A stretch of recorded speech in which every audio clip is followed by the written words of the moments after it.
बिस्मिल्लाहिर्रहमानिर्रहीम।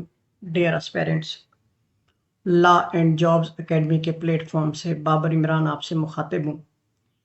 आज हमारा एक ग्रैंड लेक्चर है, लेक्चर नंबर 7, जिसमें हम colonisation of government land Punjab act 1912 जो है, इसके कॉम्प्रिहेंसिव वे में क्वेश्चन आंसर फॉर्म में समरी की शक्ल में जो है ये पूरा एक्ट देखेंगे। ये जो नेक्स्ट हमारे 5 लेक्चर्स हैं, these are very very critical. इनके अंदर हमने बेसिकली एक लेक्चर में एक प्रॉपर टॉपिक जो है वो डिस्कस करना है। अगर मैं इसको एमसीक्यू फॉर्मेट के अंदर आप लोगों के लिए अरेंज करता तो इसके के साथ कुछ मसाइल थे। पहला ये कि लेक्चर बहुत ज़्यादा लेंथी हो जाता। दूसरा ये कि हमें जो कंसर्न की बातें थी उनको एक्सट्रैक्ट करने में जो है वो टाइम लगता। तो मैंने colonisation of government land Punjab act 1912 से जब भी कभी क्वेश्चन आया या जब कोई इंपॉर्टेंट क्वेश्चन जो है वो बन पाएगा तो उस हवाले से जो है मैंने सारे का सारा डाटा जो है उनको क्वेश्चन आंसर फॉर्म में जो है वो एक्सट्रैक्ट किया है, ताकि आपको इंटरव्यू में भी इसका फ़ायदा हो और सबसे बढ़कर आपको पेपर पॉइंट ऑफ व्यू से भी इसका फ़ायदा हो। इसके लिए आपको पूरे का पूरा लॉ डिटेल में पढ़ने की जो है वो बिल्कुल भी ज़रूरत नहीं है, बल्कि लॉ से मंसूब एक एक बात को ईजी उर्दू के ज़रिए से जो है मैंने आप लोगों को जो है वो एक्सप्लेन करना है। तो डियर स्टूडेंट्स, बंधे रहें लॉ एंड जॉब्स एकेडमी के साथ। इंशाल्लाह आपको पेपर से रिलेटेड, लॉ से रिलेटेड, पीरा से रिलेटेड, एसटीओ से रिलेटेड, पीपीएससी से रिलेटेड जो है वो बहुत फ़ायदा होगा। तो आइए लेक्चर का आगाज़ करते हैं। इसके अंदर हमने कॉलोनाइजेशन ऑफ गवर्नमेंट लैंड में सारे के सारे इंपॉर्टेंट की पॉइंट्स जो हैं एक्सट्रैक्ट किए हैं, जिनको क्वेश्चन आंसर फॉर्म में जो है हमने अरेंज किया है। तो आइए चलते हैं पहले क्वेश्चन की जानिब। हमारा पहला क्वेश्चन है कि when was colonisation of government land Punjab act enacted. कि तो ये एक्ट जो है ये इनएक्टेड हुआ था, मैंने लेक्चर में भी आपको बताया, 21 जून 1912 के अंदर। यानी कि ये जो एक्ट है ये बेसिकली 21 जून 1912 को जो है वो बनाया गया था। सवाल भी हमारा यही था कि ये एक्ट कब बनाया गया था। तो उस वक्त ज़हरी बात है पाकिस्तान भी नहीं बना था, इंडिया भी नहीं बनी थी। तो इंडिया और पाकिस्तान ना बनने से पहले बरतानवी हुकूमत के दौर में पंजाब में बड़े पैमाने पर कैनाल कॉलोनीज जो है वो कायम की गई, ताकि बंजर ज़मीनों को काबिल काश्त बनाया जा सके। इन ज़मीनों को लीज, डिस्ट्रीब्यूशन, सेटलमेंट और मैनेजमेंट के लिए एक वाज़े कानूनी निज़ाम की ज़रूरत थी। इस मकसद के लिए colonisation of government land Punjab act 1912 जो है वो बनाया गया, ताकि सरकारी ज़मीनों को कॉलोनाइजेशन और इस्तेमाल को इनके जो है वो क्या किया जाए, मुनज़्ज़म किया जा सके। क्वेश्चन नंबर 2 है हमारा, what is the short title of this act. इस एक्ट का शॉर्ट टाइटल जो है वो क्या है? It is cited as the colonization of government land Punjab act 1912। यानी कि इस एक्ट का जो शॉर्ट टाइटल है वो basically colonisation of government land Punjab act 1912 है। हर कानून को एक शॉर्ट टाइटल दिया जाता है ताकि हवाला देते हुए आसानी हो। इस एक्ट का फुल टाइटल भी यही है, लेकिन आम तौर पर इसे शॉर्ट टाइटल में कॉलोनाइजेशन एक्ट 1912 भी कहा जाता है। ये नाम जाहिर करता है कि ये कानून गवर्नमेंट लैंड की सेटलमेंट और कॉलोनाइजेशन से जो है वो मुताल्लिक है। इसके बाद है, to which area does the act extend. The act extend the whole province of Punjab except the tribal areas. ये एक्ट पूरे सूबा पंजाब पर नाफिज है सिवाय ट्राइबल एरियाज को छोड़कर। इस एक्ट की जो जुरिस्डिक्शन है सिर्फ उन इलाकों तक महदूद है जो पंजाब हुकूमत की एडमिनिस्ट्रेटिव कंट्रोल में आते हैं। इस वक्त जो है ट्राइबल एरियाज नीम खुद मुख्तियार थे, अब भी ये नीम खुद मुख्तियार है और इन पर अलग कवानीन जो है वो लागू होते हैं। लिहाजा ये कानून सिर्फ पंजाब के अजला और तहसीलों में ही क्या किया गया, नाफिज किया गया। नेक्स्ट है बेटा, which act was repealed by this law. The government tenant Punjab act 1893 was repealed by this act. यानी सवाल है कि इस एक्ट के ज़रिए से कौन सा पुराना कानून रिपील किया गया। तो इस एक्ट के जरिए से द गवर्नमेंट टीनेंट पंजाब एक्ट 1893 को जो है वो रिपील किया गया, यानी मनसूख किया गया। 1893 का कानून सिर्फ गवर्नमेंट टीनेंट्स यानी सरकारी जमीनों पर रहने वाले जो टीनेंट्स थे, काश्तकार थे, मुजारे थे, उनके हकूक तक महदूद था। फिर 1912 का नया कानून जो है वो ज्यादा जामे था। इसमें डेवलपमेंट, ट्रांसफर, लीज, अलॉटमेंट और मैनेजमेंट के तमाम असूलों को जो है वो शामिल किया गया था। और यूं पुराना एक्ट खत्म करके एक नया वसी कानून जो है वो नाफिज किया गया, ताकि जमीनों की कॉलोनाइजेशन से जो है वो बेहतर तरीके से पैदावार भी हासिल की जा सके और इनको बेहतर तरीके से कॉलोनाइज भी किया जा सके। When did act come into force, ये मैं अभी भी बताया हूं। ये एक्ट जो है वो 21 जून 1912 जो है इसमें ये इन्फोर्स हुआ, यानी ये एक्ट जून 1912 को ही नाफिजुल अमल हुआ। दरअसल बात यह है बेटा कि अक्सर कवानीन में डेट ऑफ इंटैक्टमेंट और डेट ऑफ कमेंसमेंट में जो है वो काफ़ी फ़र्क होता है, मुख्तलिफ होती हैं, लेकिन इस एक्ट में दोनों तारीखें एक ही हैं। यानी अगर आपसे क्वेश्चन किया जाए कि एक्ट को कब इनएक्टमेंट में जो है लाया गया, तो इसको इनएक्टेड भी 21 जून 1912 को किया गया और इसकी जो डेट ऑफ कमेंसमेंट है वो भी यही है, याद रखिएगा। यानी ये एक्ट उसी दिन इनफोर्स हो गया जिस दिन जो है ये मंजूर हुआ, और उसी दिन से ही हुकूमत ने ज़मीनों के हवाले से सेटल प्लान्स जो हैं वो तरतीब देना शुरू कर दिए। अलॉटमेंट, लीज जो है, इसके अलावा रेगुलेशंस जो हैं वो इसी कानून के मुताबिक जो है वो बनना शुरू हो गई। हु एडमिनिस्टर्ड द एक्ट, तो एक्ट को एडमिनिस्टर्ड कौन करता है? Provincial government administers the act, यानी कि इस एक्ट को नाफिज और मुनज़्ज़म करने की जिम्मेदारी जो है वो प्रोविंशियल गवर्नमेंट पर होती है। यानी पंजाब की सूबाई हुकूमत इस कानून के तमाम सेटलमेंट्स, लीजेस, नोटिफिकेशंस, रूल्स वगैरह को जो है वो जारी और नाफिज करती है। प्रोविंशियल गवर्नमेंट के तहत कलेक्टर है, रेवेन्यू डिपार्टमेंट है और दीगर कॉलोनाइजेशन ऑफिसर्स जो हैं इसी एक्ट के मुताबिक काम अंजाम देते हैं। इसका मकसद ये होता है कि गवर्नमेंट लैंड का सही इस्तेमाल और मुनसिफाना जो है वो तकसीम हो। नेक्स्ट है बेटा, what is the main objective of the act. Act का मेन ऑब्जेक्टिव क्या था? मेन ऑब्जेक्टिव है to regulate the settlement of the colonisation of government land in the Punjab. यानी इस एक्ट का बुनियादी मकसद जो है वो सरकारी ज़मीनों की सेटलमेंट, आबादी और कॉलोनाइजेशन, आबादकारी के अमल को मुनज़्ज़म करना है। इसके ज़रिए से हुकूमत ये यकीनी बनाती है कि ज़मीन सिर्फ अफराद या इदारों को दी जाए जो इसे कल्टीवेट, डिवेलप या प्रोडक्टिव पर्पस के लिए जो है वो क्या करें, इस्तेमाल करें। ये कानून ज़मीनों के डेवलपमेंट ऑब्लिगेशंस जो हैं, रेंट है, टर्म्स हैं, लीज है और ऑनरशिप रूल्स को जो है वो भी बड़े अच्छे अंदाज में क्या करता है, वाजे करता है, ताकि कोई नाजायज कब्जा या गलत इस्तेमाल जो है वो ना।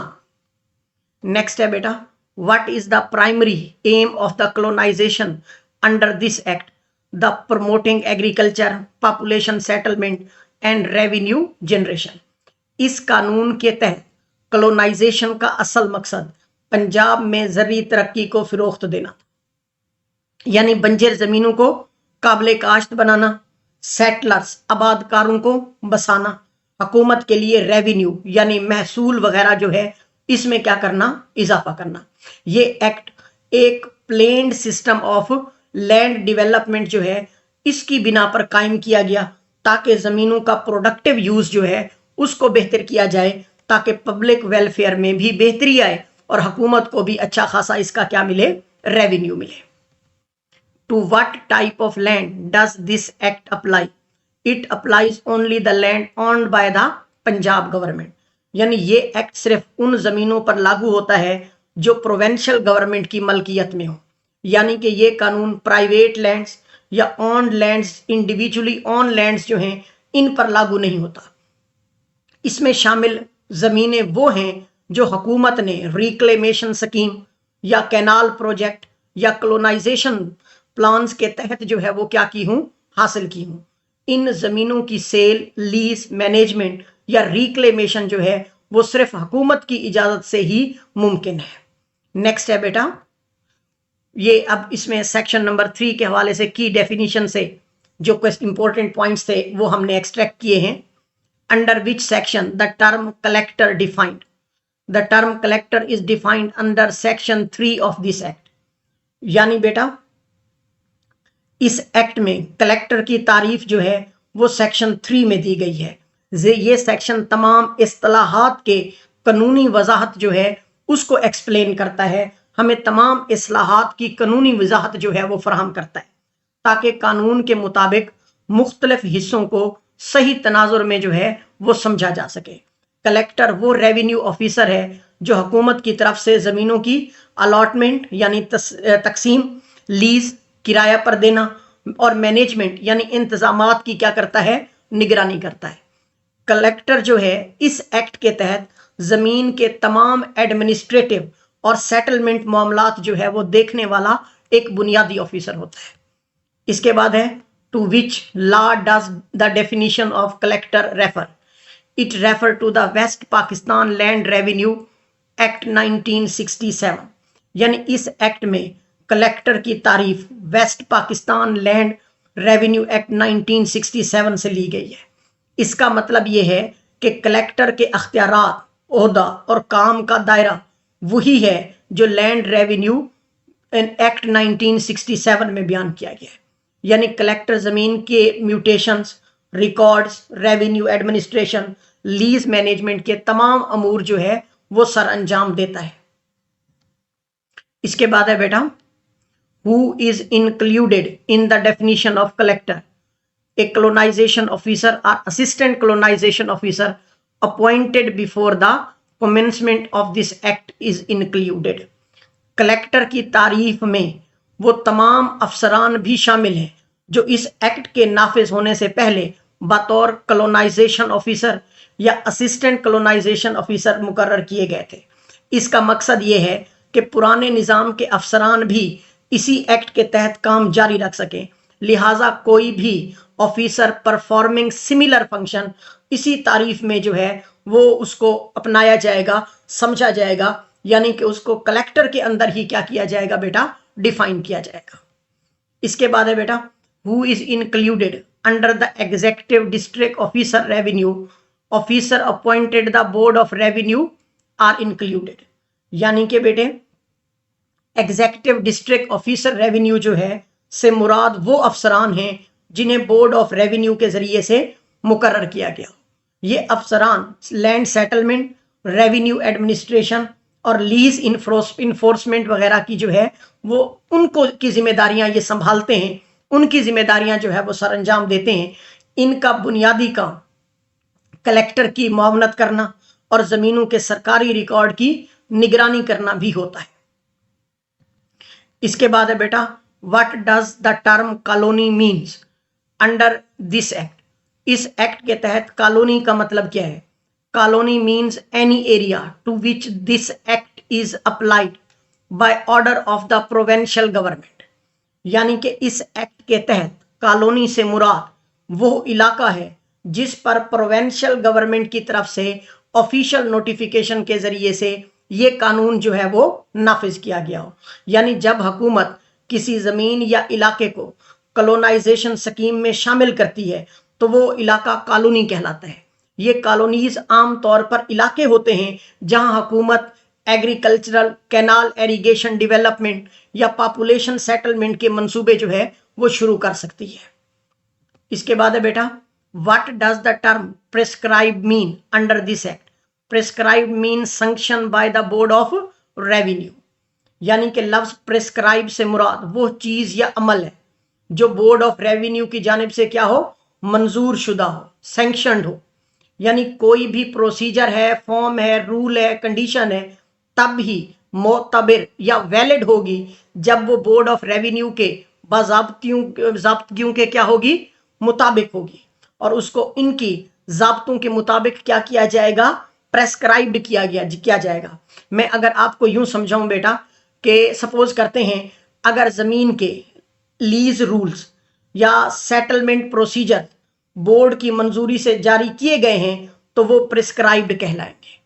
कि किस तरह से जमीन के रूल्स, लीज के रूल्स तय होंगे या सेटलमेंट प्रोसीजर जो है वो कैसे होगा, तो ये बोर्ड की मंजूरी से ही जारी किए गए होंगे, तो ये क्या कहलाएंगे, ये प्रेस्क्राइब्ड कहलाएंगे। इसके बाद है हु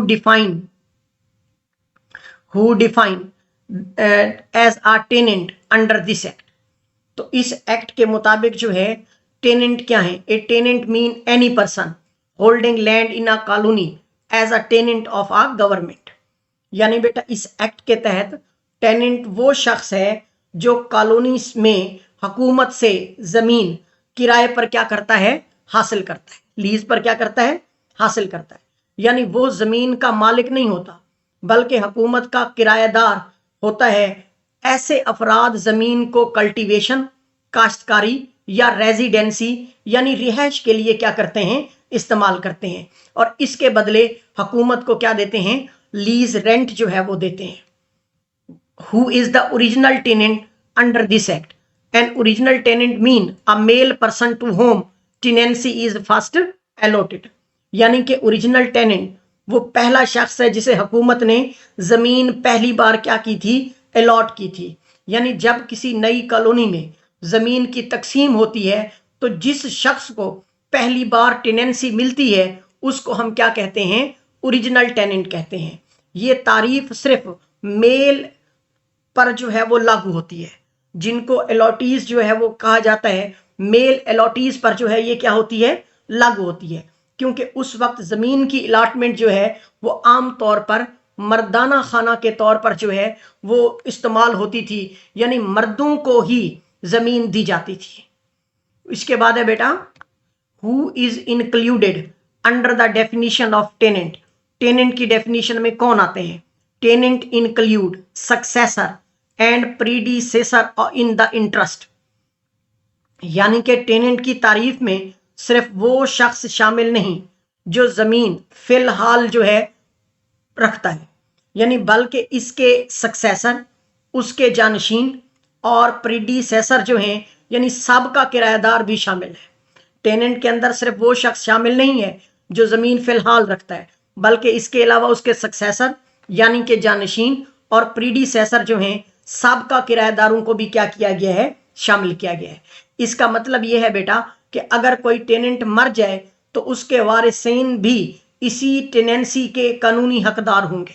अगर टेनेंसी मुंतकिल हो जाए तो नया टेनेंट भी इसी जुमरे में आता है। ये शेक टेनेंसी के कंटिन्यूटी यानी तसलसल को बरकरार रखती है ताकि जमीन की मलकियत और इस्तेमालात में जो है कानूनी खलल ना आए। इसके बाद है बेटा what does improvement mean with reference to the tenancy. Tenancy को सामने रखते हुए इम्प्रूवमेंट का मतलब क्या है, तो it means any work suitable for and consistent with conditions that increases the value of tenancy. बेटा लफ्ज इम्प्रूवमेंट से मुराद वो तमाम काम या तरक्याती इकदामात हैं जो ज़मीन की कदर कीमत, वैल्यू और पैदावारी सलाहियत जो है में इजाफे का बायस बनते हैं। ये काम टेनेंसी कंडीशन के मुताबिक होने चाहिए, यानी हुकूमत या मालिक की इजाज़त के दायरे में रहकर जो है वो किए गए हों, तब ये एक्सेप्टेड है। मसलन ज़मीन की इस्लाह है, आबपाशी है, इंतज़ामात हैं या तामीराती सहूलियात हैं, तो ये सारे काम जो हैं एक सीक्वेंस्ड, एक अरेंज्ड जो है वो सिस्टम के तहत होने चाहिए तो ही बेहतर होगा।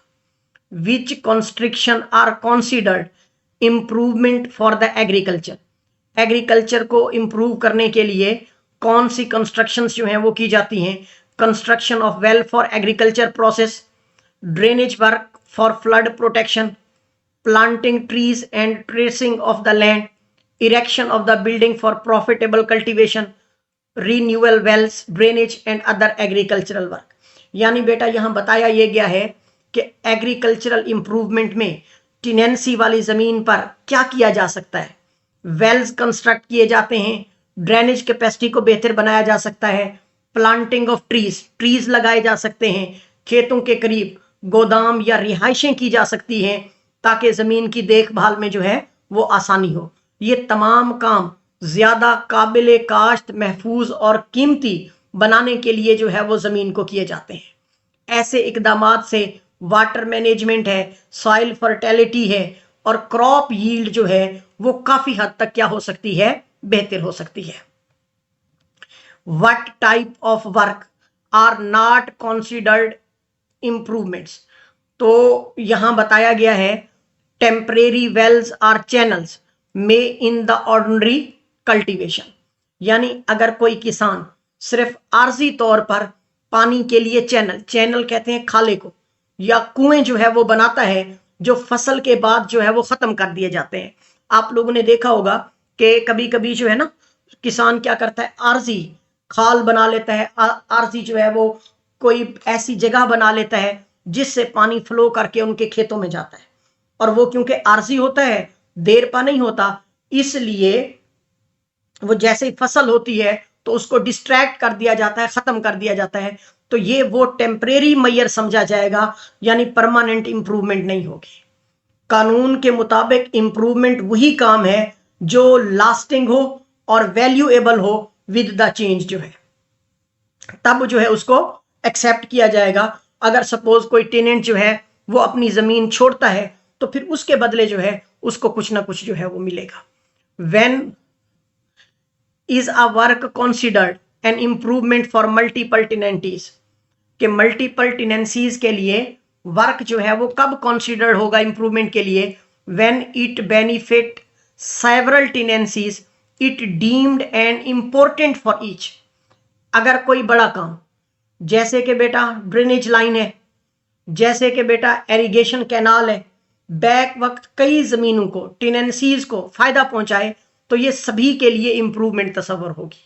इससे जाहिर होता है कि कानून इज्तमाई फायदे वाले कामों को भी लीगल इंप्रूवमेंट तस्लीम करता है।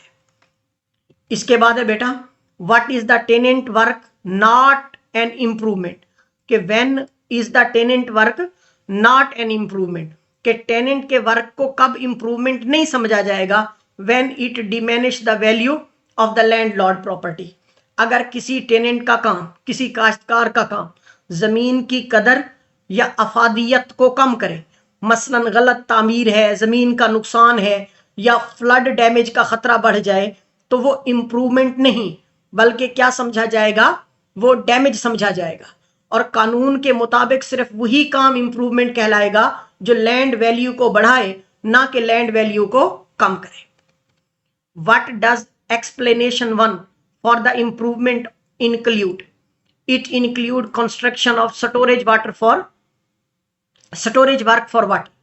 एक्सप्लेनेशन 1 के मुताबिक अगर कोई शख्स जमीन में पानी जखीरा करने का इंतजाम, स्टोरेज वर्क जो है वो करता है, जैसे पौंड, तालाब बनाना, टैंक बनाना, रिजर्वायर बनाना पानी जखीरा करने के लिए, तो ये भी इंप्रूवमेंट के जुमरे में शुमार होगा। इसका मकसद एरिगेशन, आपाशी को बेहतर बनाना और वाटर सप्लाई को जो है वो यकीनी बनाना है, जो जमीन की प्रोडक्टिविटी में इजाफे का बायस बनती हैं। इसके बाद है बेटा what does explanation 2 of improvement state, it states that joint works are treated as improvement for each tenancy।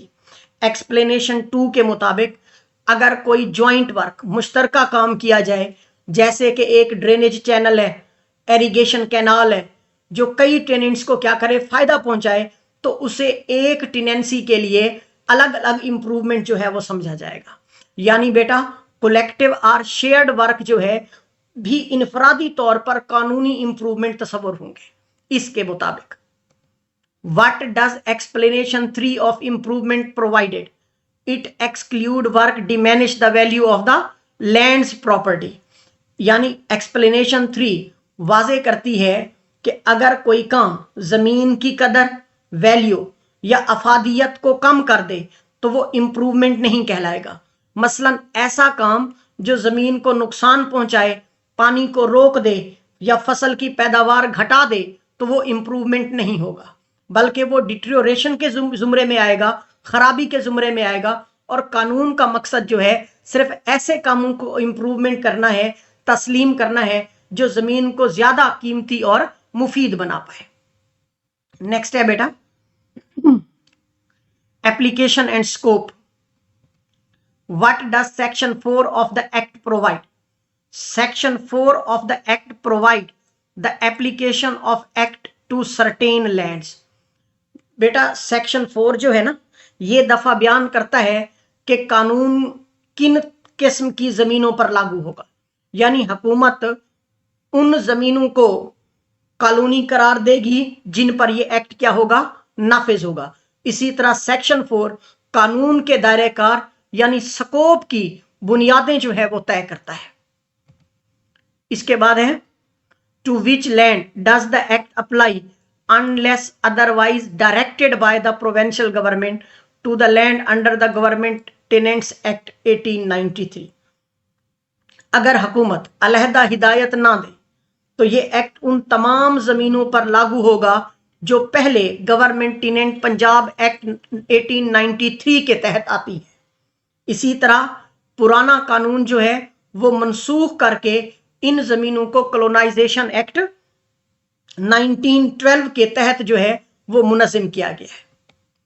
What does the provision of the section 4 exempt? It exempt scheduled tenancies list in the schedule 1। Important है, section 4 के provision के मुताबिक कोई खास scheduled tenancies जो schedule 1 में दर्ज हों उन्हें इस कानून के इतलाक से क्या होगी बेटा, मुस्तस्ना करार दिया जाएगा, एग्जेम्प्ट कर दिया जाएगा। ये आम तौर पर वो जमीनें थीं जिनके किराएदारों के हकूक पहले से तय हो चुके थे।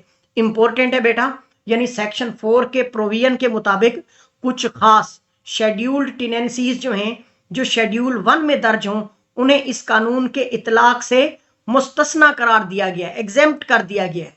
और ये आम तौर पर वो जमीनें थीं जिनके किराएदार जो है वो किराएदारों के हकूक पहले से क्या थे, तयशुदा थे। इसके बाद है बेटा who has authority to declare the scheduled tenancies. Scheduled tenancies को डिक्लेयर करने की अथॉरिटी जो है वो किसके पास है? तो शेड्यूल्ड टेनेंसीज को डिक्लेयर करने की authority always be bye the provincial government. यानी यहां मैं यूं कहूं बेटा कि सिर्फ प्रोविंशियल गवर्नमेंट जो ही ये फैसला कर सकती है कि कौन सी जमीन या टेनेंसी शेड्यूल्ड टेनेंसी के जुमरे में आती है। इसके लिए हुकूमत बाकायदा क्या करती है, नोटिफिकेशन जारी कर सकती है, जिसे मैं ऐसे इलाकों या जमीनों की फहरिस्त जो है मैं इंप्लीमेंट कर सकता हूं जिसका नोटिफिकेशन हुकूमत की तरफ से जो है वो जारी किया गया। What is the subject of section 5 of the act? Section 5 of the act जो है ये किससे मुतालिक है?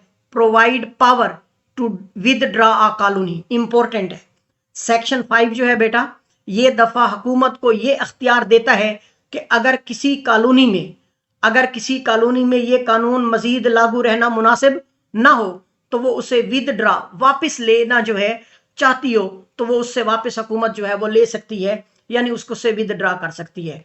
मतलब कहने का ये बेटा हुकूमत ऐलान करके ये फैसला कर सकती है कि अब वो जो इलाके हैं फलां फलां फलां उसमें ये एक्ट जो है वो लागू नहीं होगा, अब उससे जो एक्ट है वो क्या कर लिया जाएगा, हटा लिया जाएगा। Who is the empowered to withdraw the colonies under section 5? तो सेक्शन 5 के मुताबिक किसके पास अख्तियारात है कॉलोनी को विदड्रा करने का? तो वो अख्तियार सिर्फ और सिर्फ प्रोविंशियल गवर्नमेंट का है। यानी ये अख्तियार सिर्फ प्रोविंशियल गवर्नमेंट के पास है कि वो किसी भी कॉलोनी को इस कानून के इतलाक से क्या कर सकती है, निकाल सकती है। ये कदम आम तौर पर उस वक्त उठाया जाता है जब जमीन की कॉलोनाइजेशन प्रोसेस जो है वो मुकम्मल हो जाए। What does the section 6 provide? Section 6 bar जो है applications of the Punjab tenancy act 1887 except as stated in the section 7। ये जो सेक्शन 6 के मुताबिक पंजाब टेनेंसी एक्ट 1887 है ना, उन जमीनों पर लागू नहीं होगा जो कॉलोनाइजेशन एक्ट 1912 के तहत आएंगी। वेरी इंपॉर्टेंट है कि सेक्शन 6 हमें बताता है कि पंजाब टेनेंसी एक्ट उन जमीनों पर लागू नहीं होगा जो जिन पर कॉलोनाइजेशन एक्ट 1912 जो है वो लागू होगा। हाँ, अलबत्ता सेक्शन 7 में चंद मखसूस हालात में इनकी जो है वो इजाजत दी गई है। ये शेक दोनों कवानीन के दरमियान लीगल ओवरलैप को क्या करती है, खत्म करती है, ताकि सिर्फ एक कानून जो है वो लागू किया जा सके। What does section 7 apply? Section 7 जो है वो कब अप्लाई होगा? तो section 7 applies on the Punjab land revenue act 1967 and chapter 7 of the Punjab tenancy act 1887। यानी बताने का मकसद यह है बेटा कि सेक्शन 7 के मुताबिक अगरचे सेक्शन 7 के तहत टेनेंसी एक्ट का इतलाक आम तौर पर नहीं होता, लेकिन कुछ मखसूस इंतजामी अमूर के लिए पंजाब लैंड रेवेन्यू एक्ट 1967 और टेनेंसी एक्ट 1887 का जो है जुज़वी तौर पर नफाज बरकरार रखा गया है। खास तौर पर चैप्टर नंबर 7 टेनेंसी एक्ट जो इविक्शन प्रोसीजर्स हैं या रिकवरी ऑफ रेंट है या डिस्प्यूट से मुतालिक है, इसके बारे में हमें इंफॉर्मेशन देता है और अब भी ये कॉलोनीज पर क्या होता है, लागू होता है। बेटा इसका मकसद जो है वो इंतजामी तसलसल और कानूनी वजाहत जो है उसको क्या रखना था, बरकरार रखना है। इसके बाद है what does section 8 amend? Section 8 amend section 136(1) of the Punjab land revenue act 1967। यानी सेक्शन 8 में पंजाब लैंड रेवेन्यू एक्ट 1967 की सेक्शन 136 फर्स्ट में जो है वो तरमीम अमेंडमेंट की गई है, ताकि कॉलोनाइजेशन एक्ट के तहत आने वाले मामलात में भी रेवेन्यू अथॉरिटीज को क्या हो, अख्तियारात हासिल हों। और ये तरमीम जमीन की असेसमेंट, म्यूटेशंस, रिकॉर्ड्स और रेवेन्यू कलेक्शन के अमल को क्या करे, कॉलोनीज के निज़ाम से हम आहंग कर सके। इसके बाद है बेटा what does section 9 apply to? Section 9 जो है वो किन पर अप्लाई होता है? तो section 9 applies chapter 4 of the Punjab land revenue act 1887 to the village sites. यानी मैं यूं कहूं बेटा, सेक्शन 9 के मुताबिक पंजाब लैंड रेवेन्यू एक्ट 1887 जो है चैप्टर 4 जो विलेज साइट्स गांव की जगह पर जो है नाफिज होता है और इनकी एडमिनिस्ट्रेशन से मुतालिक है। अब भी कॉलोनाइजेशन एक्ट के तहत लागू हो रहे हैं, मतलब उसी के तहत कॉलोनाइजेशन एक्ट भी क्या होगा, लागू होगा। यानी मैं यूं कहूं कि गांव की जमीन मैपिंग है, इसके अलावा डीमेरिकेशन है, सर्वे वगैरह जैसे अमूर जो है पुराने टाइम में लैंड रेवेन्यू एक्ट 1887 के मुताबिक जो है वो क्या होंगे, अंजाम दिए जाएंगे। तो ये बेसिकली इसलिए बनाया गया ताकि यकीन दिलाया जा सके विलेज एडमिनिस्ट्रेशन का निज़ाम जो है वो इस कानून के तहत मुतासिर नहीं होगा। इसके बाद है बेटा who is empowered under section 10? Board of revenue is empowered to grant land. असल में बेटा सेक्शन 10 का जो पहला पॉइंट है ना, इसके मुताबिक सेक्शन 10(1) के मुताबिक जमीन देने का, ग्रांट ऑफ लैंड का जो अख्तियार है वो सिर्फ और सिर्फ किसके पास है, बोर्ड ऑफ रेवेन्यू के पास है। यानी बेटा हुकूमत पंजाब के तहत जमीन का इनिशियल ग्रांट जो है हमेशा बोर्ड की जानिब से मंजूर ही किया जा सकता है। ये अख्तियार जमीन की lease allotment, distribution, permanent grant के मामलात में जो है वो इस्तेमाल होता है।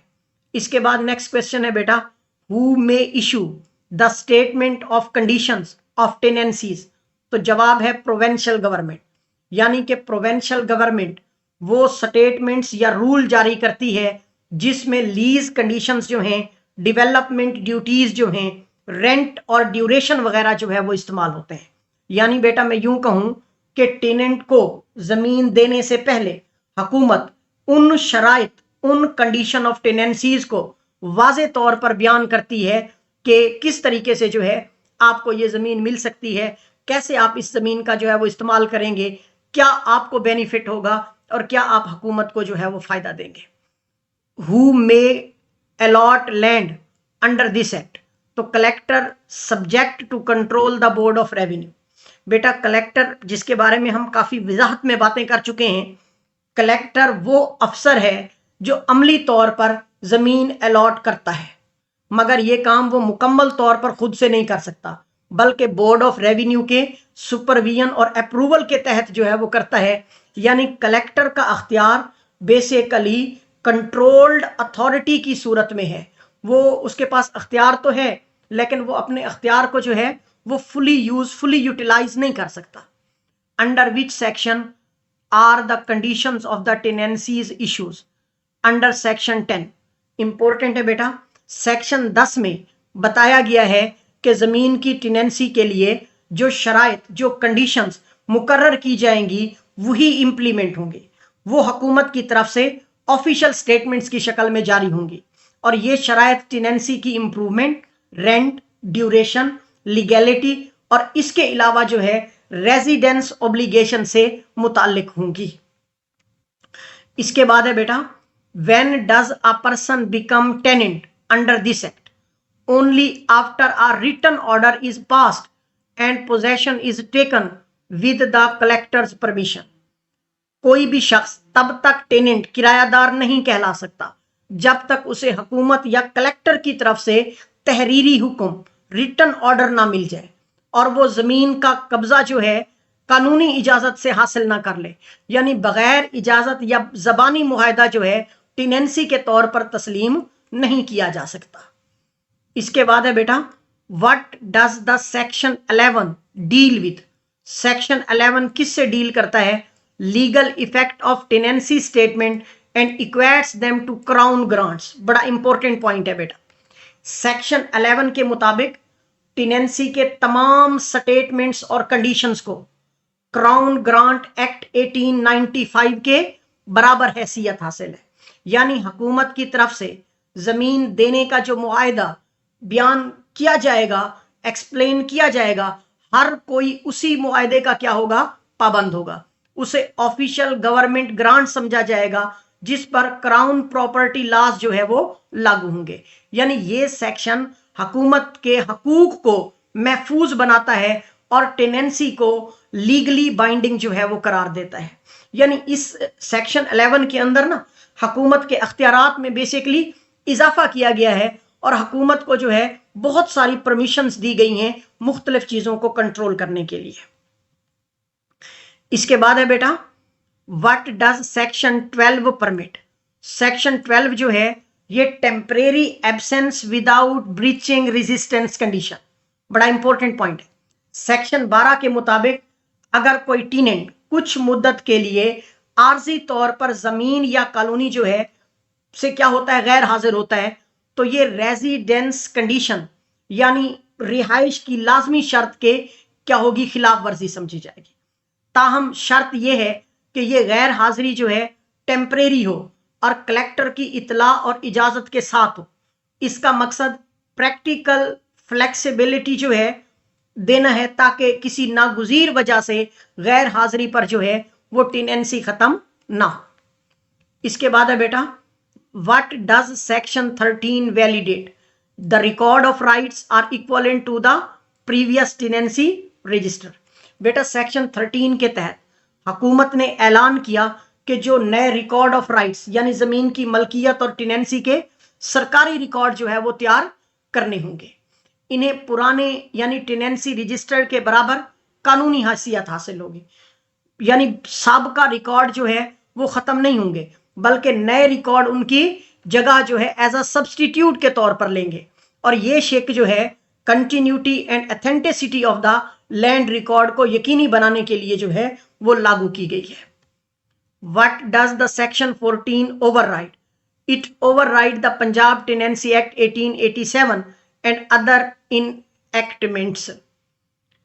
बेटा सेक्शन 14 जो है ना, ये एक ओवरराइडिंग क्लास है जो ये कहता है कि जहां कहीं इस एक्ट यानी colonisation of government land act 1912 को हो किसी दूसरे कानून पंजाब टेनेंसी एक्ट 1887 में तजादम जो है वो ना, वहां ये एक्ट सुपीरियर इफेक्ट रखेगा।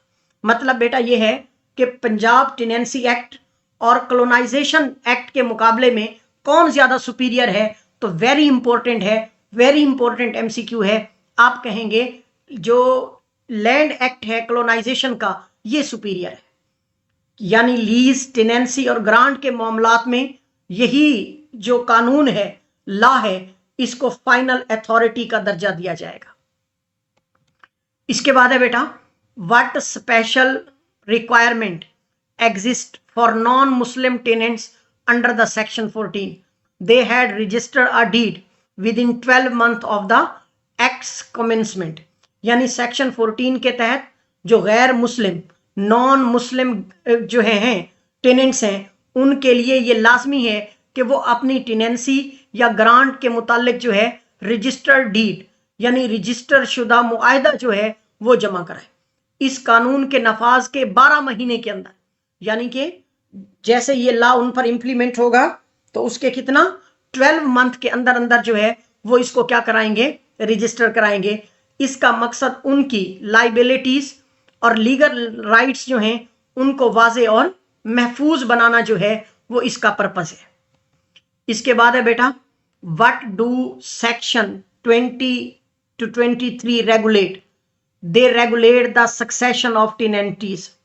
इंपॉर्टेंट है बेटा, आमतौर पर जो है जो सेक्शन 20 to 23 है ये बेसिकली किसको एक्सप्लेन करता है? तो सेक्शन 20 to 23 जो है ये बेसिकली टेनेंसीज की विरासत जो है इनको एक्सप्लेन करता है कि मुसलमानों की विरासत कैसी होगी, गैर मुस्लिमों में विरासत कैसी तकसीम होगी, और उनको जो है वो डिटेल में बताता है। According to section 15, when does ownership pass to the purchaser? Only after full payment of purchase money and interest. Important है ये बताने का मकसद ये है बेटा कि सेक्शन 15 के मुताबिक जब तक खरीदार जमीन की तमाम कीमत, परचेस मनी और उस पर मुकर्रा इंटरेस्ट जिसको हम सूद कहते हैं मुकम्मल तौर पर अदा नहीं करता, उस वक्त तक जमीन की ऑनरशिप, मलकियत उसके नाम मुंतकिल नहीं होगी। यानी अगर पार्शल पेमेंट जो है से मलकियत हासिल नहीं होती तो फिर मुकम्मल अदायगी जो है वो हर सूरत जरूरी है। ये शिक फाइनेंशियल सिक्योरिटी ऑफ गवर्नमेंट को यकीनी बनाती है। इसके बाद है बेटा, what does section 16 penalise? Giving false information with intent deceive of the state servant. Section 16 के मुताबिक अगर कोई शख्स किसी गवर्नमेंट ऑफिसर को जानबूझकर गलत मालूमात दे और गलत मालूमात देकर उसको क्या करता है, धोखा देता है या धोखा देने की कोशिश करता है, तो उसे पेनल्टी यानी सजा दी जाएगी। ये शिक basically misrepresentation, fraud and deceit के खिलाफ जो है एक हिफाजती इकदाम है ताकि सरकारी कामों में इंटेग्रिटी और ऑनेस्टी को जो है वो क्या रखा जाए, बरकरार रखा जाए। इसके बाद है बेटा, एडमिनिस्ट्रेटिव एंड रेवेन्यू प्रोविजंस जो हैं इनकी एक्सप्लेनेशन है। Who maintain record of government land? तो याद रखिएगा, सिंपल एमसीक्यू है, रेवेन्यू डिपार्टमेंट जो है वो गवर्नमेंट लैंड के रिकॉर्ड को मेंटेन करता है। तमाम सरकारी जमीनों के रिकॉर्ड की तैयारी, हिफाजत, अपडेट का अख्तियार जो है वो रेवेन्यू डिपार्टमेंट को हासिल है। ये महकमा जमीन के म्यूटेशन, लीज, ऑनरशिप और कॉलोनी फाइल्स का जो है वो मुकम्मल रिकॉर्ड रखता है। इसका मकसद जमीनों को शफाफ, मलकियत, कानूनी कब्जा और गैर कानूनी कब्जे जो हैं, इलीगल ऑक्यूपेशन की क्या करना है, रोकथाम करने के लिए जो है ये बेहद जरूरी है। इसके बाद है बेटा, who approve the price of land under lease? तो लीज के अंडर जो जमीन है उसकी अप्रूवमेंट कौन देता है? वो प्रोविंशियल गवर्नमेंट देती है। इंपॉर्टेंट है बेटा, किसी भी जमीन के लीज रेंट या कीमत, लैंड प्राइस का हतमी तयन जो है वो प्रोविंशियल गवर्नमेंट करती है, और ये अमल इसलिए जरूरी है ताकि कीमतें मुनसिफाना, यकसा और सियासी असर से जो है वो आजाद रहें, फ्री फ्रॉम द बियास के लिए जो है इस इकदाम को यकीनी बनाया गया है। Who supervise the settlement of the land? तो जवाब है बेटा डिप्टी कमिश्नर। डिप्टी कमिश्नर जो है जमीनों के सेटलमेंट प्रोसेस की क्या करता है, निगरानी करता है। वो रेवेन्यू ऑफिसर्स के जरिए से जमीन की अलाटमेंट, कब्जे की फराहमी और तनाज़ात के हल को जो है वो यकीनी बनाता है। डीसी को कॉलोनी एडमिनिस्ट्रेशन का बुनियादी कंट्रोल जो है वो हासिल होता है। इसके बाद है बेटा who can inspect government lands of colonisation purpose. तो कॉलोनाइजेशन पर्पस के लिए जो गवर्नमेंट लैंड है इसको इंस्पेक्ट कौन करता है? तो याद रखिएगा रेवेन्यू ऑफिसर्स। रेवेन्यू ऑफिसर्स को अख्तियार हासिल है कि वो किसी भी गवर्नमेंट लैंड का इंस्पेक्शन यानी मुआयना करें। इस मुआयने का मकसद ये देखना है कि जमीन कॉलोनाइजेशन स्कीम के मुताबिक इस्तेमाल हो रही है या नहीं, ताकि जो इनक्रोचमेंट है या मिसयूज है या इलीगल पोजेशन है इससे क्या किया जाए, इससे जो है वो रोका जाए। इसके बाद है बेटा who authorise the colonisation scheme. तो आंसर है बेटा प्रोविंशियल गवर्नमेंट। कोई भी कॉलोनाइजेशन स्कीम यानी जमीनों को आबाद करने या किसानों को अलाट करने का जो मंसूबा है ये तभी नाफिज होता है जब इसे प्रोविंशियल गवर्नमेंट से क्या मिलती है? अप्रूवल मिलती है, तभी नाफिज होगा। इसकी मंजूरी का मकसद अवामी मफादात यानी पब्लिक इंटरेस्ट जो है, ज़राअत की तरक्की जो है, जमीन के मुअस्सर इस्तेमाल को क्या बनाया जाए? यकीनी बनाया जा सके। इसके बाद है बेटा settlement plans are implemented by revenue department. जब प्रोविंशियल गवर्नमेंट किसी सेटल प्लान की मंजूरी देती है तो इसके नफाज इंप्लीमेंटेशन की जिम्मेदारी जो है वो रेवेन्यू डिपार्टमेंट पर होती है। ये महकमा जमीन की अलाटमेंट, कब्जे की फराहमी और रिकॉर्ड की अपडेट को जो है वो क्या करता है? एग्जीक्यूट करता है। इंपॉर्टेंट है बेटा। सेटलमेंट स्कीम्स रिक्वायर, जो सेटलमेंट स्कीम्स होती हैं वो गवर्नमेंट नोटिफिकेशंस जो है वो इनके लिए रिक्वायर्ड होता है। यानी हर सेटलमेंट स्कीम को बाज़ाब्ता नोटिफिकेशन के जरिए से प्रोविंशियल गवर्नमेंट क्या करती है? नाफिज करती है। ये नोटिफिकेशन सरकारी गजेट, गवर्नमेंट गजेट में शामिल होता है जिससे स्कीम को कानूनी हैसियत या लीगल इफेक्ट जो है वो हासिल होते हैं और इसके बाद जमीन की अलाटमेंट जो है वो लीगल वैलिड करार पाती है। इसके लिए इस नोटिफिकेशन का, गवर्नमेंट नोटिफिकेशन का होना जो है वो बेहद जरूरी है बेटा। इसके बाद है what is the maximum term of lease under the act. तो इस एक्ट के मुताबिक लीज की जो मैक्सिमम टर्म है वो कितना है? वो 99 ईयर्स है। यानी जब किसी भी जमीन को ज्यादा से ज्यादा 99 साल के लिए लीज पर दिया जा सकता है। हुकूमत किसी भी जमीन को 99 साल के लिए लीज पर दे सकती है और ये तवील मुद्दत इसलिए रखी गई है ताकि जमीन पर जरी, रिहायशी या सनती तरक्की जो है उसकी डेवलपमेंट को क्या किया जाए? फिरोग दिया जाए। कानून के मुताबिक या कानून के तहत जो है what must lessees do under the act, follow the lease condition, pay rent and develop land. यानी हर लीजी पर लाजिम है कि वो हुकूमत की मुकर्रर करदा शराइत, कंडीशंस पर अमल करे, वक्त पर लीज रेंट अदा करे, जमीन को कारामद और पैदावारी जो है, प्रोडक्टिविटी की जो यूज है, प्रोडक्टिव यूज जो है उसके लिए जो है वो क्या करे? वर्क करे और उसके लिए अपनी जमीन को बेहतर से बेहतर बनाता जाए।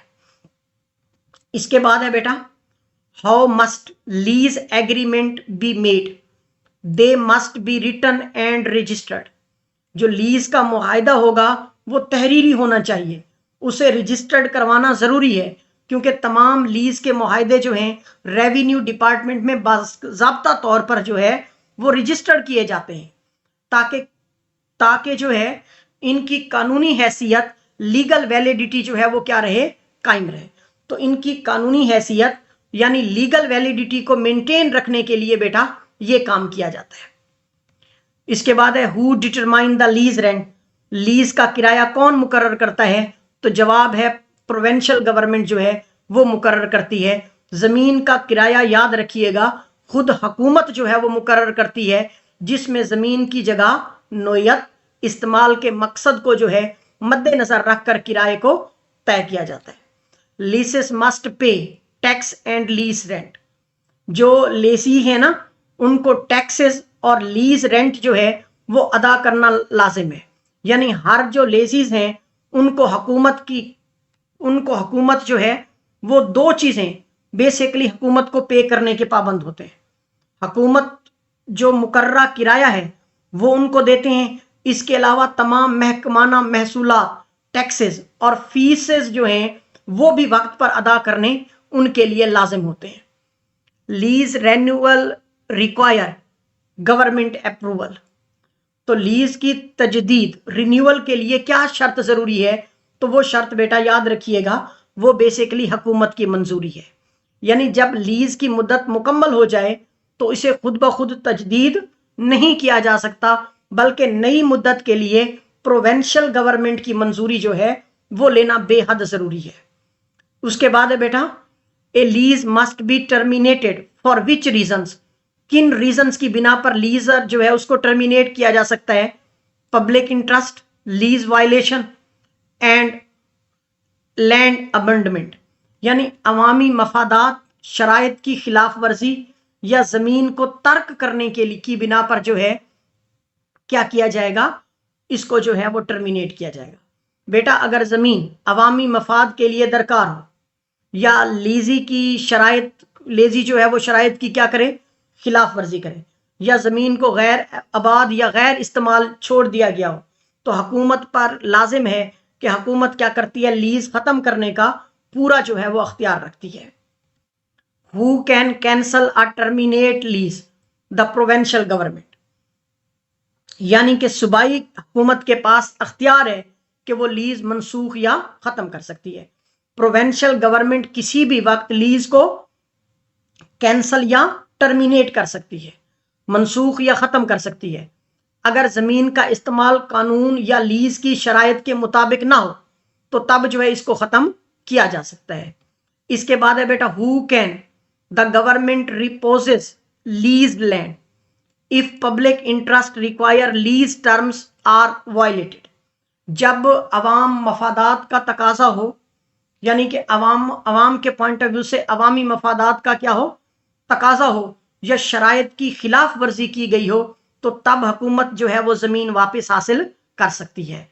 बेटा कहने का मतलब ये कि अगर जमीन हुकूमत किसी मंसूबे के लिए हुकूमत को दरकार है या लेजी ने जो है गलत इस्तेमाल किया है, मिस यूज किया है जमीन का, तो हुकूमत उस जमीन को क्या कर सकती है, वापस जो है वो ले सकती है। इसके बाद है बेटा, lease of government land can be granted for agriculture, residential and industrial purpose. हुकूमत जमीनों को मुख्तलिफ तरक्याती कामों के लिए लीज पर देती है ताकि मुआशी तरक्की, इकोनॉमिक डेवलपमेंट और जमीन का जो है वो क्या हो, मुअस्सर इस्तेमाल जो है वो यकीनी बनाया जा सके, जिनमें एग्रीकल्चर है, रेजिडेंशियल है और इंडस्ट्रियल पर्पसेस हैं। लीज में be terminated if land is abundant, terms are violated are government need the land.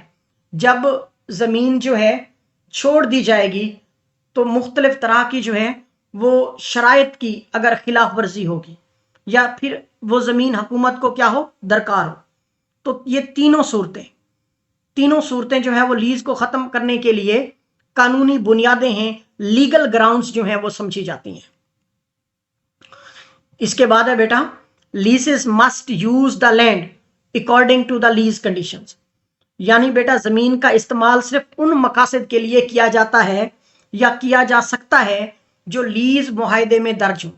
यानी किसी भी गलत इस्तेमाल या गैर मजाज काम की सूरत में हुकूमत लीज को क्या कर सकती है, मनसूख करने का मुकम्मल जो है वो हक रखती है, लीज को मनसूख करने का मुकम्मल हक रखती है। इसके अलावा बेटा नेक्स्ट है encouragement, violation and penalties. Encouragement on the government land is an offence under the act. यानी सरकारी जमीन पर कब्जा, इनकरेजमेंट का मतलब है कि कोई भी शख्स बगैर इजाजत हुकूमत की मलकियत वाली जमीन पर तामीरात करे, काश्त करे या उसे अपने इस्तेमाल में लेकर आए। बेटा इसका मतलब यह है कि यह अमल कानूनन नाजायज है क्योंकि हुकूमत की ज़मीन सिर्फ उसी शख्स या इदारे के इस्तेमाल के लिए दी जा सकती है जिसे हुकूमत बाज़ाब्ता इजाज़त दे। ऐसे कब्ज़े से हुकूमत की तरक्याती या अवामी मंसूबे जो हैं वो क्या होंगे, मुतासिर होते हैं। What are the penalties of the encouragement, eviction, fine and legal action. कानून के मुताबिक ऐसे शख्स को जमीन से बेदखल किया जा सकता है जो जमीन का ठीक इस्तेमाल ना करे।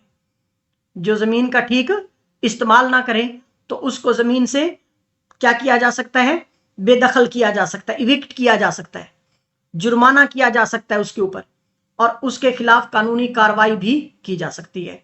यानी बेटा ये सजाएं इसलिए रखी गई हैं ताकि कोई भी शख्स जो है सरकारी जमीन पर नाजायज कब्जा करने की जुर्रत ना करे। इस अमल से ना सिर्फ जमीन वापस ली जाती है बल्कि आइंदा के लिए भी एक मिसाल कायम की जाती है कि जमीन का ठीक इस्तेमाल ही जो है वो सबसे बेहतरीन ऑप्शन है। इसके बाद है बेटा illegal occupation or transfer of the government land is an offense punishable by fine or eviction। यानी कि बेटा आमतौर पर जो है अगर कोई शख्स सरकारी जमीन पर गैर कानूनी कब्जा करे या बगैर इजाजत जो है किसी और को मुंतकिल करे तो क्या होगा, ये एक काबिल सजा जुर्म है, पनिशेबल ऑफेंस है, जिसकी सजा जुर्माना या बेदखली है। सरकारी जमीन को आगे बेचना या किसी और के नाम पर मुंतकिल करना जो है ये कानूनन मना है। हुकूमत ऐसी जमीन सिर्फ मखसूस मकासद जैसा कि ज़राअत है, रिहाइश है या सनत के लिए जो है वो देती है। खिलाफ वर्जी करने पर जमीन वापस ली जा सकती है और जिम्मेदार शख्स पर जो है वो क्या ऐद किया जा सकता है बेटा, जुर्माना भी ऐड किया जा सकता है। Who can challenge the lease of settlement order? Any aggrieved person जो है in the civil court। कोई भी मुतासरा शख्स लीज या सेटलमेंट ऑर्डर के खिलाफ सिविल अदालत कोर्ट में जो है वो क्या कर सकता है, अपील कर सकता है। सिविल कोर्ट में, सिविल अदालत में क्या कर सकता है, अपील कर सकता है। यानी बेटा इसका मकसद ये है कि अगर कोई शख्स या अगर किसी शख्स को यूं लगे कि जमीन की अलॉटमेंट, लीज या सेटलमेंट गैर मुनसिफाना तरीके से हुई है तो वो उसे कानूनी हक हासिल है कि वो अदालत जाकर जो है वो क्या करे, वो इंसाफ मांगे। इसके बाद है बेटा what happen when a tenant give false information, it treated breach of tenancy condition. कोई भी मुतासरा शख्स जो है, अच्छा बेटा कोई भी मुतासरा शख्स जो है हमने अभी बताया कि वो अदालत जाकर अपने हिस्से की जमीन के बारे में बात कर सकता है सिविल कोर्ट में, इंपॉर्टेंट है। अब इस एमसीक्यू में हमें बताया गया है कि अगर किरायादार टेनेंट गलत मालूमात फराम करे तो क्या होगा, तो बेटा ये किरायादारी की शराइत की खिलाफ वर्जी शुमार होगी। अगर कोई किरायादार गलत बयानी से जमीन हासिल करे या झूठी मालूमात दे तो हुकूमत उसकी लीज या अलॉटमेंट जो है वो मनसूख कर सकती है, क्योंकि ये जुर्म धोखाधड़ी के जुमरे में आता है जिस पर कानूनी कार्रवाई जो है वो हर सूरत मुमकिन भी है, लाजिम भी है और की भी जाती है। इसके बाद बेटा पर्पस एंड इंप्लीमेंटेशन है। What does the act ensure? The proper use, protection and management of the government land. इस कानून का, इस एक्ट का बुनियादी मकसद क्या है बेटा? इस एक्ट का बुनियादी मकसद ये है कि ये कानून सरकारी ज़मीनों के दुरुस्त इस्तेमालात, हिफाजत और इसके अलावा मुनज़्ज़म इंतज़ाम को यकीनी बनाता है। Proper use, protection and management, इसका मकसद ये है कि सरकारी ज़मीनें जो हैं वो ज़ाय ना हों बल्कि अवामी फ़ायदे के लिए जो है इस्तेमाल हों। मसलन ज़राअत है, रिहाइश है या सनती तरक्की जो है, इनके लिए इनको क्या किया जाए, इस्तेमाल में लाया जाए। What does colonization ensure? Population settlement, agriculture development and revenue collection। यानी बेटा यहां हमें यह बताया गया है कि बेसिकली जो कॉलोनाइजेशन है जब आमतौर पर जो है पॉपुलेशन सेटलमेंट्स जो हैं ये किसको रिप्रेजेंट करती हैं, यानी नौ आबादियाती निज़ाम से क्या मुराद है और ये क्या चीज़ यकीनी बनाता है। तो आपने याद रखना है, नौ आबादियाती निज़ाम से मुराद ज़मीनों की तकसीम और आबादकारी के मुतालिक जो है वो बेसिकली आगाही है। ज़रूरी तरक्की और महसूलात रेवेन्यू जो है के हसूल के लिए जो है ये कानून जो है वो बिल्कुल ज़रूरी है। जब हुकूमत नई ज़मीनें जो है वो आबाद करती है तो उससे किसानों को काश्त के मौके मिलते हैं, नई बस्तियां जो है वो बनती हैं और हुकूमत को माली आमदनी जो है वो इससे हासिल होती है। इसके बाद है बेटा, what is the main purpose of the act. इस एक्ट का बुनियादी मकसद जो है वो क्या है? Basically to improve colonisation, regulate settlement, manage government lands. इस कानून का मकसद आबादकारी को बेहतर करना, ज़मीनों की तकसीम को मुनज़्ज़म करना और पंजाब में सरकारी ज़मीनों का जो है वो एक मौसर निज़ाम बनाना है। ये कानून एक मुनज़्ज़म तरीक़ाकार फराहम करता है ताकि ज़मीनों की अलॉटमेंट है, लीज़ है और तरक्की जो है उसमें शफाफियत को क्या किया जाए बेटा, बरकरार रखा जाए, शफाफियत को जो है वो यकीनी बनाया जाए। The act empower the government to allocate land, collect revenue, reclaim and monitor the development. ये कानून हुकूमत को ये अख्तियार देता है कि वो ज़मीन अलाट करे, महसूलात जमा करे, ज़मीनों की बाजियाबी रिक्लेमेशन करे और तरक्की के मंसूबों की क्या करे, निगरानी करे। इसका मतलब ये है बेटा कि हुकूमत ना सिर्फ ज़मीन दे सकती है बल्कि ये भी देख सकती है कि ज़मीन का इस्तेमाल कानून के मुताबिक हो रहा है या कानून के मुताबिक जो है वो नहीं हो रहा। Colonisation scheme include residential and agricultural settlements. ये जो आबादकारी की स्कीमें हैं ना, इसमें कौन सी अकसाम है? तो याद रखिएगा, इसमें रिहायशी और ज़रूरी आबादकारियां जो हैं वो शामिल हैं। यानी कि रिहायशी स्कीमों में लोगों को रिहाइश के लिए ज़मीन दी जाती है, जबकि ज़रूरी स्कीमों में काश्तकारों को ज़राअत के लिए जो है वो ज़मीन फराहम की जाती है। The act provide a framework for government land management and colonisation scheme.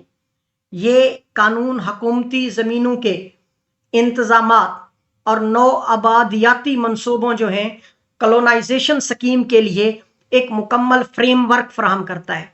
यानी ये कानून रहनुमाई करता है कि ज़मीन कैसे दी जाए, कौन इस्तेमाल करे और इसका नज़्म व नस्क जो है वो किस तरह बरकरार रखा जाए ताकि अवामी मफादात जो हैं उनको क्या किया जाए, महफूज बनाया जा सके। अगर बेटा मैं इस चैप्टर में इस्तेमाल होने वाले हिस्टोरिकल रेफरेंसेस की बात करूं तो इसमें क्राउन ग्रांट एक्ट कब इनएक्टेड हुआ था 1895 में। पंजाब टेनेंसी एक्ट इनेक्टेड हुआ था 1887 में। अगर मैं थोड़ा सा आपको क्राउन ग्राउंड एक्ट के बारे में बता दूं, वैसे तो लेक्चर काफ़ी लेंथी हो चुका है, लेकिन बेटा क्योंकि हमें आगे कामयाब होने के लिए ना वक्त तो देना पड़ेगा, चीज़ें समझनी भी पड़ेंगी, याद भी करनी पड़ेंगी। तो कोई भी पॉइंट आपको कंफ्यूज करता है, समझ नहीं आता, किसी एक पॉइंट पर आप अलग से वीडियो चाहते हैं तो उसके लिए भी मैं हाजिर हूँ। तो बस आप वीडियो के एक एक पॉइंट को बड़े मेहनत से जो है वो अरेंज किया गया है, आप इनको जो है वो गौर से देखिए, इनके नोट्स बनाते जाएं। इंशाअल्लाह अल्लाह से दुआ भी है और यकीन भी है कि पेपर जो है वो इन्हीं में से ही होगा। ये जो क्राउन ग्रांट एक्ट 1895 है, ये कानून 1895 में बरतानवी हुकूमत ने मंजूर किया। इसके तहत हुकूमत को ये अख्तियार हासिल था कि वो ज़मीन या जायदाद, लैंड और प्रॉपर्टी जो है किसी शख्स या इदारे को अतिया या इलाट या लीज पर दे सकता है। यही असूल बाद में colonisation of government land act 1912 में शामिल किए गए ताकि सरकारी ज़मीनों की तकसीम जो है वो कानून के मुताबिक हो। अगर मैं पंजाब टेनेंसी एक्ट के बारे में आपको थोड़ा सा बताऊं तो ये कानून 1887 में नाफिज किया गया ताकि काश्तकारों यानी टेनेंट्स और ज़मीन मालकान यानी लैंड लॉर्ड के दरमियान क्या किया जाए, ताल्लुकात को मुनज़्ज़म किया जाए। इसमें ज़री ज़मीन के कब्ज़े, किराएदारी, हकूक़ काश्त यानी टेनेंसी राइट के बारे में तफसीली अहकामात शामिल हैं। 1912 के कानून में इस एक्ट के बाज़ हिस्सों को भी शामिल किया गया, ख़ास तौर पर वो जो ज़मीन के रिकॉर्ड और कब्ज़ा से मुतल्लिक थे। इसके बाद है बेटा government tenant act enacted in the 1893। ये कानून 1893 के अंदर जो है बनाया गया। हुकूमती ज़मीनों पर रहने वाले किराएदारों के हकूक़ व फ़राइज़ तय किए गए इसमें। और बाद में ये कानून जो है colonisation government land Punjab act 1912 से जो है क्या हुआ, मनसूख, रिपील कर दिया गया, क्योंकि 1912 के कानून में इससे कहीं ज़्यादा जामे और मुनज़्ज़म बातें जो हैं वो मौजूद थीं या दर्ज थीं। इसके बाद बेटा Punjab land revenue act enacted in 1967। ये कानून 1967 में नाफिज हुआ ताकि ज़मीनों का रिकॉर्ड, महसूलात और ज़मीन का जो इंतज़ामी निज़ाम है इसको जदीद बनाया जा सके। 1912 के कानून में कई दफ़ात जो हैं इसी एक्ट से मुंसलिक हैं, ख़ास तौर पर वो जो रिकॉर्ड ऑफ राइट से मुताल्लिक हैं, कलेक्टर से मुताल्लिक हैं या रेवेन्यू एडमिनिस्ट्रेशन से मुताल्लिक हैं। तो डियर स्टूडेंट्स, ये था हमारा आज का लेक्चर। उम्मीद करता हूँ आपको पसंद आया होगा। हमारे channel law and jobs academy के साथ जो है वो जुड़े रहें, क्योंकि हमारा मिशन है कि आपको इजी वे में लर्निंग प्रोवाइड की जाए, आपको इफ़ेक्टिव वे में, एक्सेसिबल वे में वो स्टूडेंट जो महंगी फ़ी अफोर्ड नहीं कर सकते, उनको एक बेहतर प्लेटफॉर्म जो है वो प्रोवाइड किया जाए, स्टडी का भी, टेस्ट का भी, ताकि वो इसका भरपूर जो है वो फ़ायदा उठा सकें। तो मेरी पूरी कोशिश होगी कि आपके पेपर से पहले इंशाल्लाह आपका हर लेक्चर जो है इस चैनल की प्लेलिस्ट में मौजूद हो। अगर आपने मेरे चैनल को सब्सक्राइब नहीं किया तो मेरी आपसे रिक्वेस्ट है कि मेरे चैनल को सब्सक्राइब करें, ताकि हर नई आने वाली वीडियो का नोटिफिकेशन जो है वो आपको मिल सके। तो अगर आपको मेरी वीडियो अच्छी लगी तो आप इसके लिए जो है वो लाइक दबाना बिल्कुल भी ना भूलिएगा, क्योंकि आपके ये लाइक्स हमारी मोटिवेशंस हैं, हमें और ज़्यादा से ज़्यादा जो है वो वर्क करने पर उकसाते हैं। Thank you so much. मिलते हैं एक नए लेक्चर के साथ, तब तक के लिए अल्लाह हाफिज़।